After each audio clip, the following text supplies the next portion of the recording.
Viele von euch kennen das lästige Umklemmen von Programmiergleis auf Normalgleis und wie ihr das verhindern könnt oder was ich davon eine Lösung habe, das zeige ich euch heute im heutigen Video.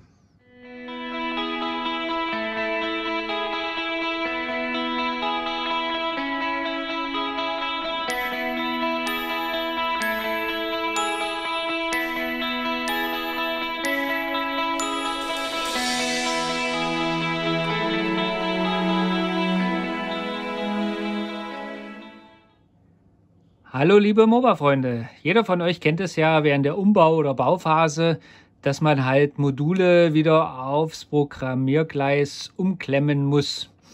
Ich habe mir gedacht, da gibt es bestimmt eine einfache Lösung und deshalb habe ich mir einen eigenen Strang gebaut von den ganzen Modulen, die dann halt angeschlossen sind, und die werden jetzt an einem sogenannten Programmier- und Gleisumschalter angeschlossen.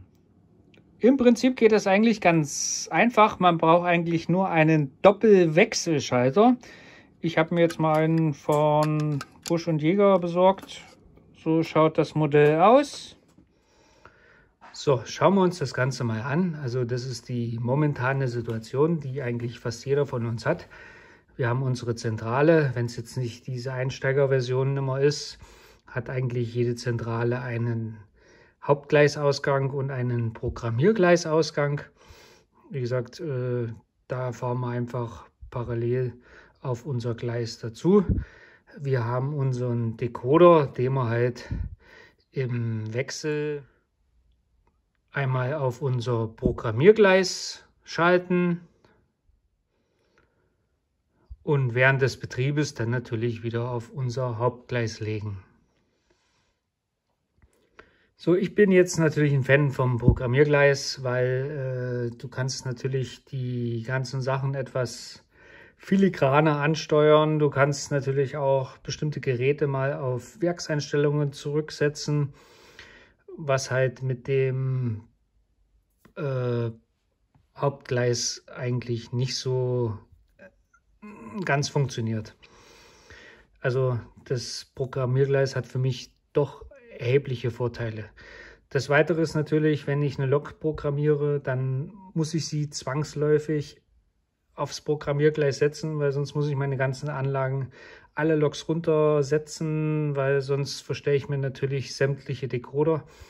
Deshalb dieser separate Programmiergleisausgang.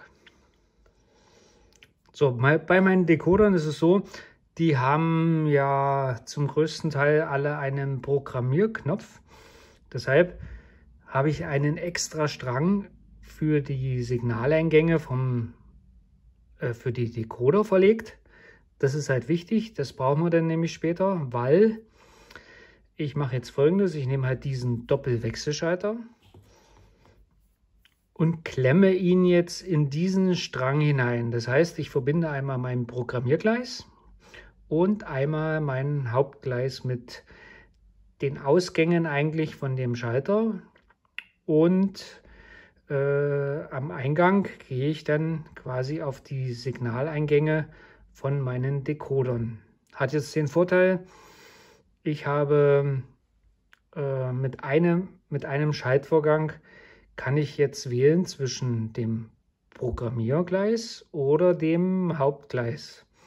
Ist natürlich toll, wenn du im Nachhinein doch mal speziellere Einstellungen machen möchtest.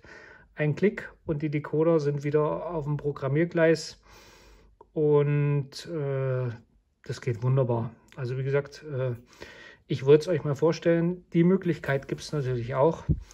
So sieht das Ganze dann nun fertig aus. Wie gesagt, es ist eine tolle Erleichterung. Einfach umschalten, und wie gesagt, wenn man halt alles beachtet, ist das überhaupt kein Thema. Ich wünsche euch viel Spaß und bis nächstes Mal.